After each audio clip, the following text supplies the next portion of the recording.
आज के वीडियो में हम आपको घन और घनाभ के बारे में बताएंगे। इस जो क्लास 9th में पढ़ना है, ये एक बहुत ही मज़ेदार फार्मूला बेस्ड चैप्टर है। इसमें हम घन घनाभ के बारे में आपको बताएंगे कि घन घनाभ क्या होता है। घन घनाभ क्यूबॉइड एंड क्यूब के बारे में हम बताएंगे। पहले हम इसको फिगर देख लेते हैं। जैसे कि हमें पहले घनाभ देखना है, घनाभ, ठीक है।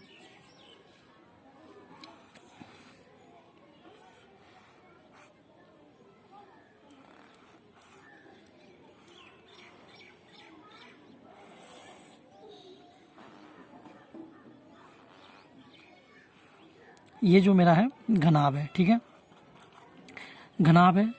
जैसे कि हम इसमें एक होता है क्या, इसमें लेंथ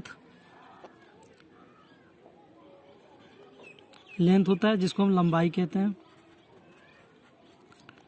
उसके बाद चौड़ाई होता है एवं ऊंचाई होता है, ठीक है। चौड़ाई को हम b से डिनोट करते हैं और ऊंचाई को h से, ठीक है। जैसे कि ये जो घनाभ बनता है वो दो आयतों के मिलने से बनता है। आप देख सकते हैं, एक ये आयत है और एक ये आयत है। तो आगे हम जो बताने जा रहे हैं यहाँ पे, इसका जो लंबाई चौड़ाई, घनाभ में जो एक मेन बातें हैं क्या है कि घनाभ में लंबाई चौड़ाई एवं ऊंचाई बराबर नहीं होते हैं, बराबर नहीं होते हैं, ठीक है। इसमें लंबाई चौड़ाई और ऊंचाई बराबर नहीं होते हैं, तीनों अलग अलग होते हैं। और इसको हम, जो ये नीचे वाला बेस है, ये जो ये पार्ट है, इसको फलक कहते हैं, फेस, ठीक है, फेस इसको कहते हैं। उसके बाद इसको जो कहते हैं, ये वाला पार्ट है, इसको हम शीर्ष कहते हैं, शीर्ष, ठीक है। शीर्ष जिसको हम इंग्लिश कहते हैं वर्टिसेस, ठीक है। और तो इसके बाद हम यहाँ जो कह रहे थे, उसके बाद हम शीर्ष की बात कर लिए थे। और इसके बाद शीर्ष के बाद एक आता है इसका किनारा। ये जो होता है इसका किनारा होता है, जिसको हम आप कहते हैं, किनारा को आप कहेंगे क्या,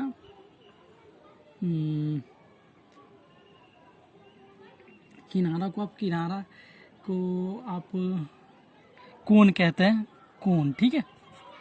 तो इसमें हम जो बात कर रहे थे, ये घनाभ है जिसमें लंबाई चौड़ाई और ऊंचाई तीनों बराबर नहीं होता है।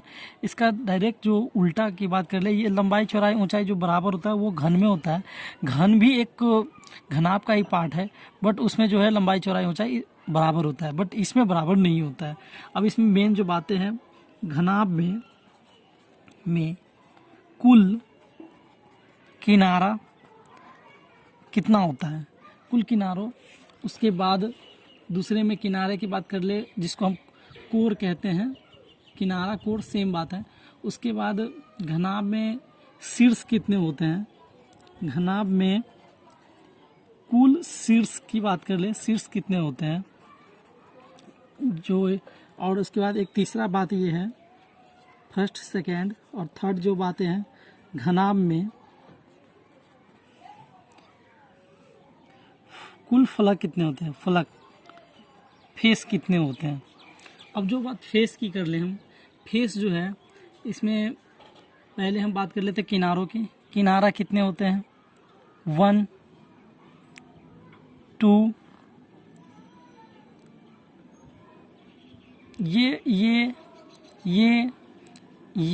ये टोटल जो है किनारा की बात कर ले, ये पहले ये चारों, एक ये हुआ, फिर ये हुआ, फिर ये हुआ, फिर यहाँ से पहले एक ये ले लो, फिर ये ले लो, फिर ये ले लो, फिर ये है, फिर ये है।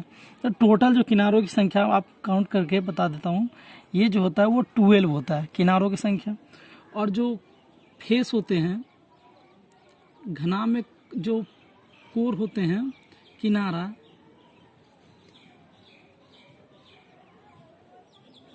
वो 12 होते हैं, ठीक है। उसके बाद जो इसमें शीर्ष की बात कर ले, शीर्ष और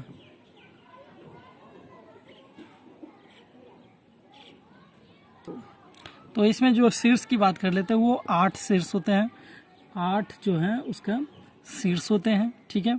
और जो फलक फेस की बात कर ले, ये टोटल एक फेस बनता है, एक ये फेस बनता है, तो फेस की बात कर ले तो यहाँ फेस जो है 1 होंगे, ठीक है।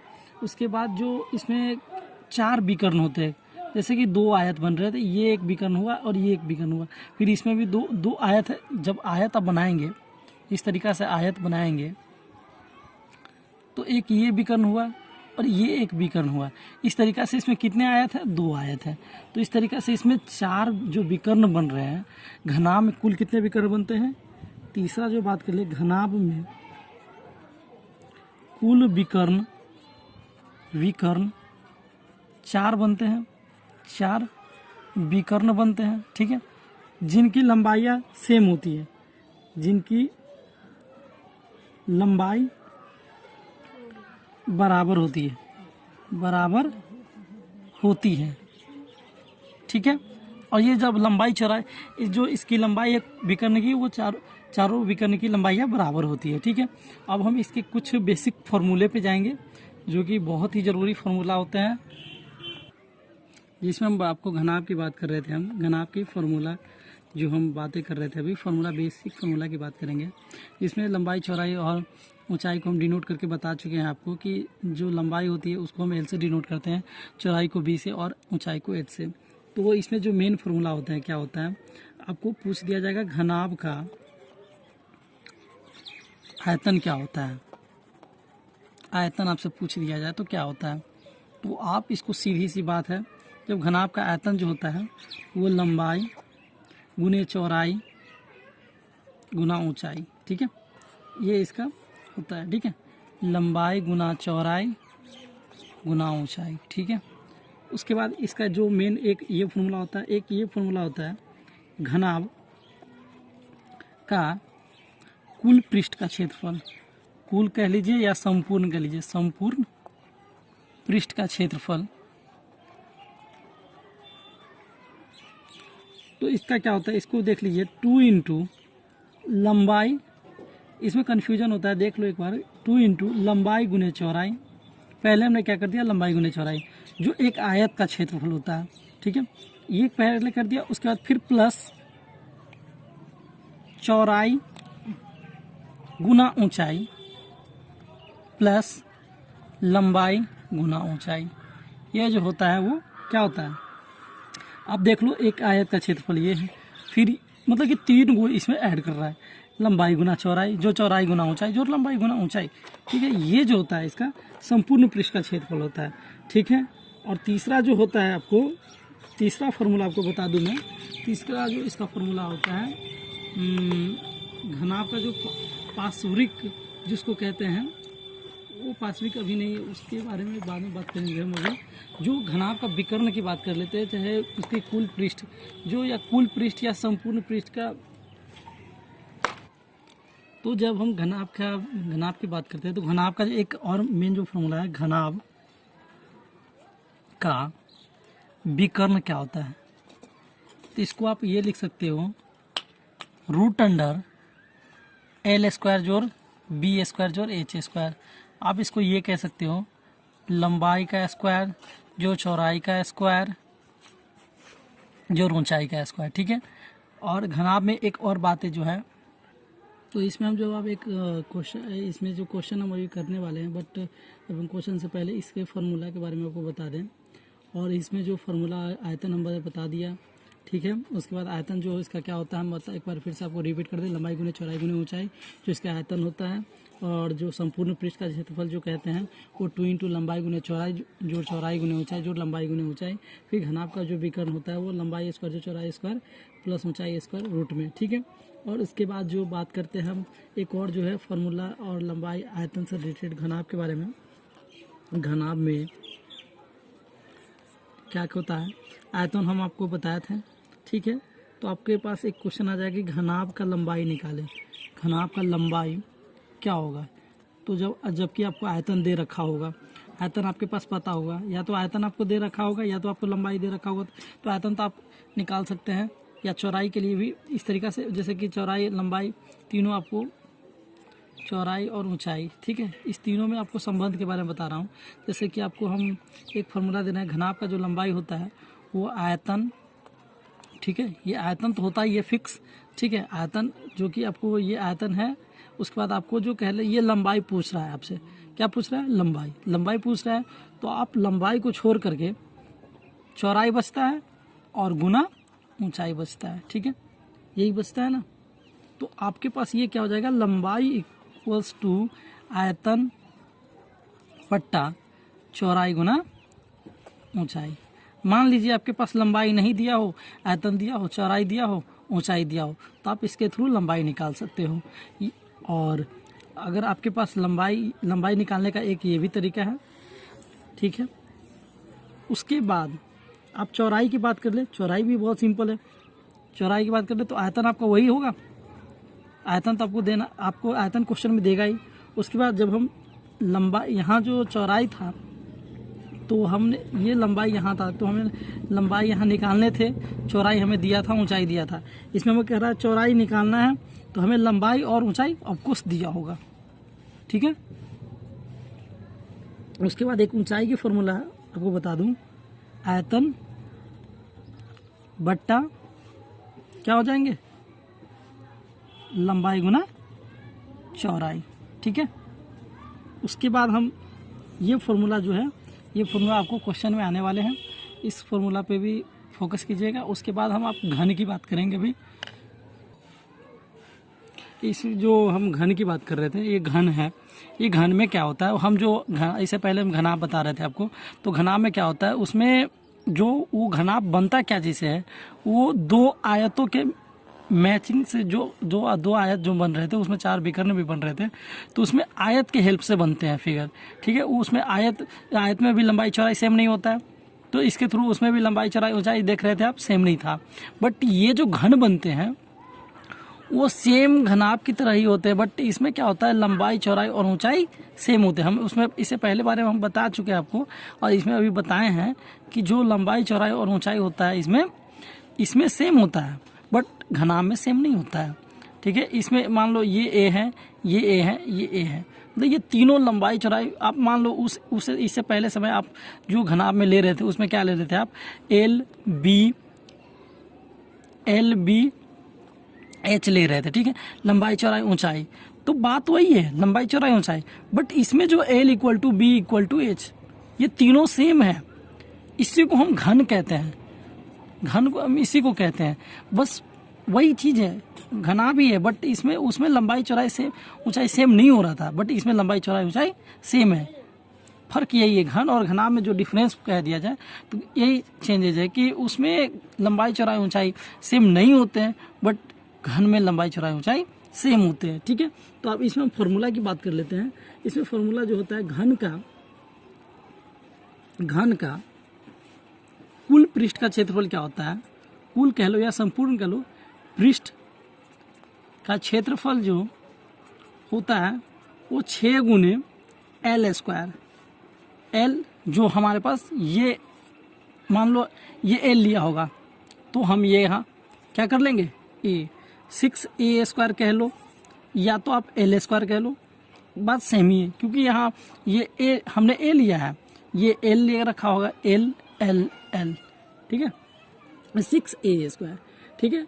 उसके बाद जो हो घन का विकर्ण की बात कर ले, घन का विकर्ण क्या होता है, घन का विकर्ण जो होता है वो ए गुने ए, ठीक है,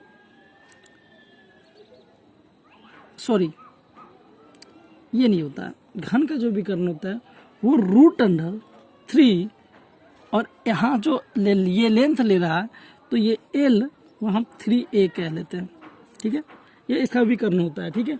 और उसके बाद एक और जो फॉर्मूला है घन का आयतन क्या होता है, आयतन क्या होता है।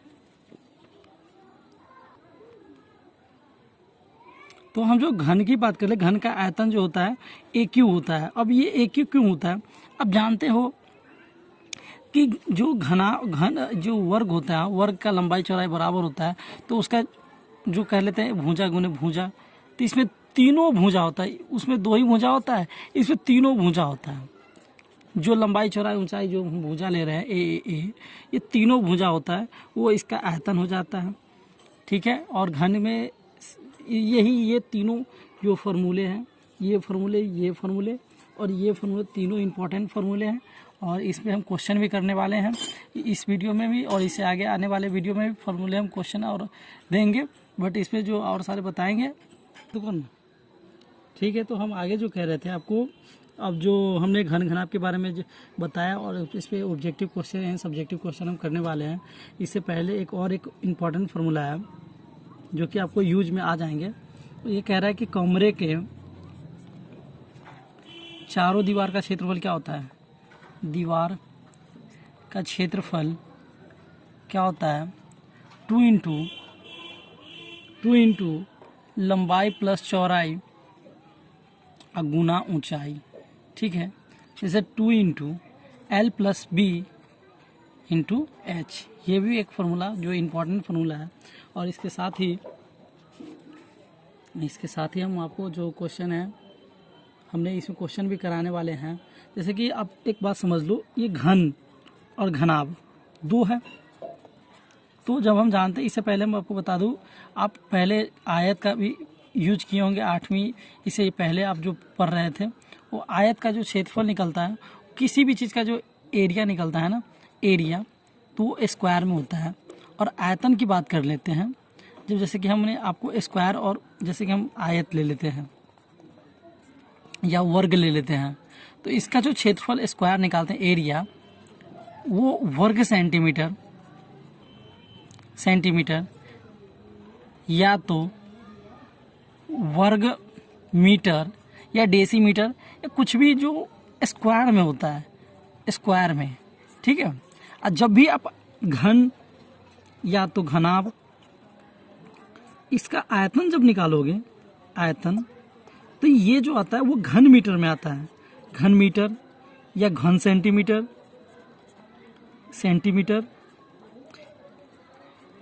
या तो घन डेकामीटर, या कुछ भी जो ये घन क्यूब में आता है, इसको आप क्यूब कह सकते हैं।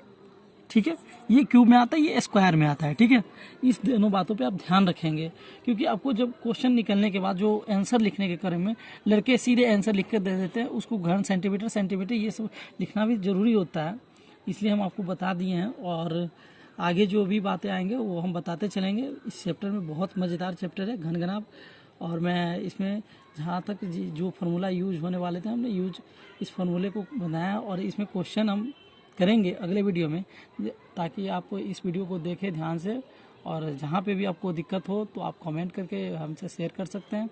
और मेरा अगर वीडियो आपको अच्छा लगे तो लाइक, सब्सक्राइब एंड शेयर कीजिएगा। Thank you.